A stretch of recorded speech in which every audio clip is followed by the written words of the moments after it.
Assalamualaikum warahmatullahi wabarakatuh. Perkenalkan, saya Indah Nabila dengan NIM 21016082 dengan Prodi Pendidikan Bahasa dan Sastra Indonesia dan Daerah.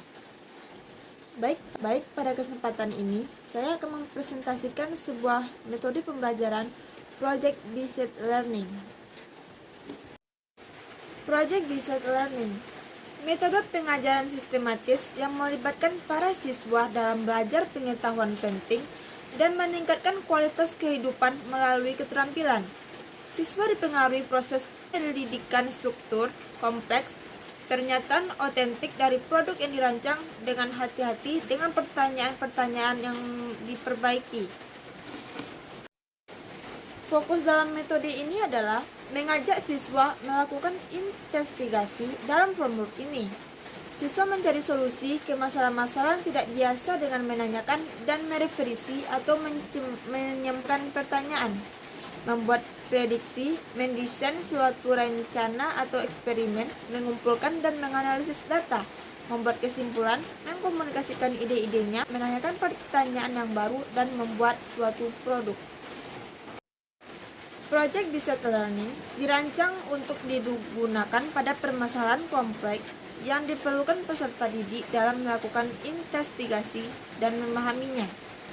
Melalui PJBL, proses inquiry dimulai dengan memunculkan pertanyaan panutan dan membimbing peserta didik dalam sebuah proyek kolaboratif yang mengintegrasikan sebagai subjek atau materi dalam kurikulum. Pada saat pertanyaan terjawab secara langsung, peserta didik dapat melihat berbagai elemen utama sekaligus berbagai prinsip dalam sebuah disiplin yang sedang dikajinya. PJBL merupakan investigasi mendalam tentang sebuah topik dunia nyata. Hal ini akan berharga bagi intensi dan usaha peserta didik. Mungkin ada banyak pertanyaan tentang mengapa PJBL itu penting. PJBL penting dengan membawa kurikulum ke dalam konteks kehidupan nyata melalui pendekatan. PJBL, siswa didorong untuk menjadi pekerja mandiri, pemikir kritis, dan pelajar seumur hidup. PJBL ini bukan hanya sebuah cara belajar, melainkan cara bekerja sama. Apa keuntungan belajar berbasis proyek? Baik, saya akan jelaskan. Keuntungan belajar berbasis proyek, pertama, meningkatkan motivasi belajar peserta didik untuk belajar, mendorong kemampuan peserta didik untuk melakukan pekerjaan penting dan mereka perlu untuk dihargai. Kedua, meningkatkan kemampuan pemecahan masalah.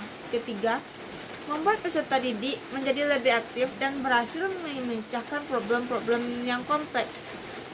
Keempat, meningkatkan kolaborasi. Kelima, mendorong peserta didik untuk mengembangkan dan mempraktikkan keterampilan komunikasi. Selanjutnya, meningkatkan keterampilan peserta didik dalam mengolah sumber.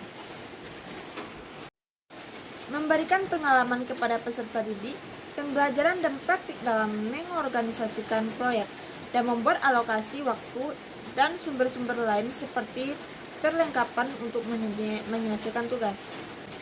Selanjutnya, menyediakan pengalaman belajar yang melibatkan peserta didik secara kompleks dan dirancang untuk berkembang sesuai dunia nyata. Selanjutnya, melibatkan peserta didik untuk belajar mengambil informasi dan menunjukkan pengetahuan yang dimiliki, kemudian diimplementasikan dengan dunia nyata. Selanjutnya, membuat suasana belajar menjadi menyenangkan sehingga peserta didik maupun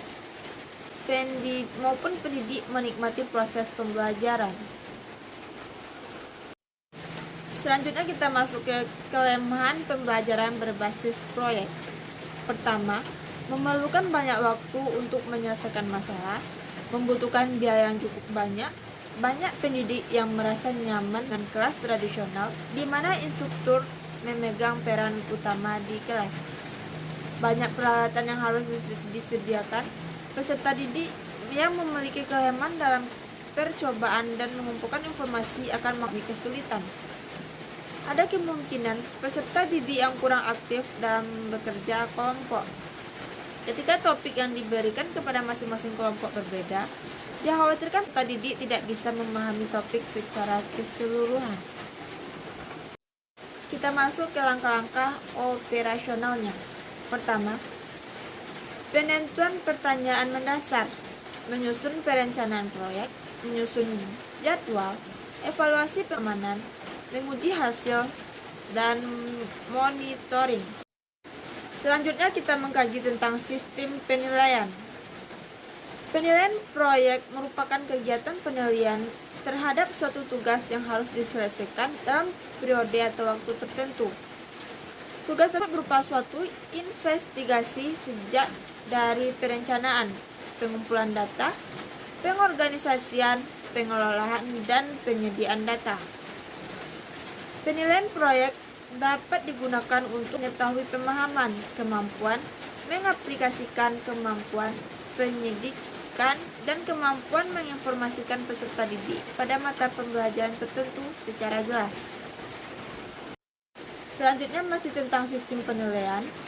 Pada penilaian proyek, setidaknya ada 3 hal yang perlu dipertimbangkan, yaitu pertama, kemampuan pengelolaan. Kemampuan peserta didik dalam topik, mencari informasi, dan mengelola waktu, mengumpulkan data, serta penulisan laporan. Kedua, relevansi. Kesesuaian dengan mata pelajaran dengan mempertimbangkan tahap pengetahuan, pemahaman, dan keterampilan dalam pembelajaran. Ketiga, keaslian.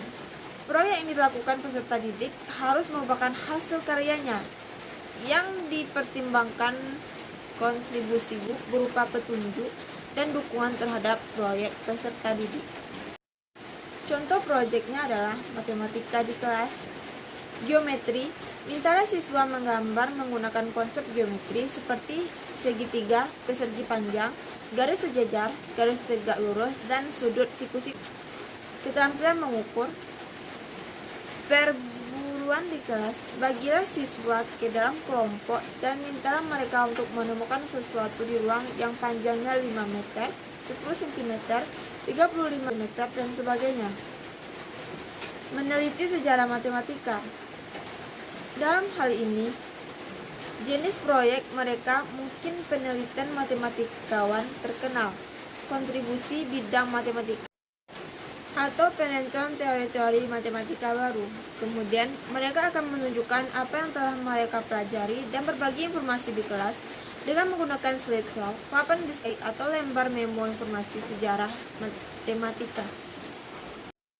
Kita masuk ke tugas kelompok. Pertama, menentukan pertanyaan mendasar. Pembelajaran dimulai dengan pertanyaan esensial, yaitu pertanyaan yang dapat diberikan penugasan peserta didik dalam melakukan suatu aktivitas, mengambil topik yang sesuai dengan realitas dunia nyata, dan dimulai dengan sebuah investigasi mendalam. Pengajar berusaha agar topik yang diangkat relevan untuk peserta didik. Poin 2. Mendesain perencanaan proyek. Perencanaan dilakukan secara kolaboratif antara pengajar dan peserta didik. Dengan demikian, peserta didik diharapkan akan merasa memiliki atas proyek tersebut. Perencanaan berisi tentang aturan main, pemilihan aktivitas yang dapat mendukung dalam menjawab pertanyaan esensial, dengan cara mengintegrasikan berbagai subjek yang mungkin, serta mengetahui alat dan bahan yang dapat diakses untuk membantu penyelesaian proyek. Sekian hasil presentasi dari saya. Mohon maaf atas kesalahan. Assalamualaikum warahmatullahi wabarakatuh.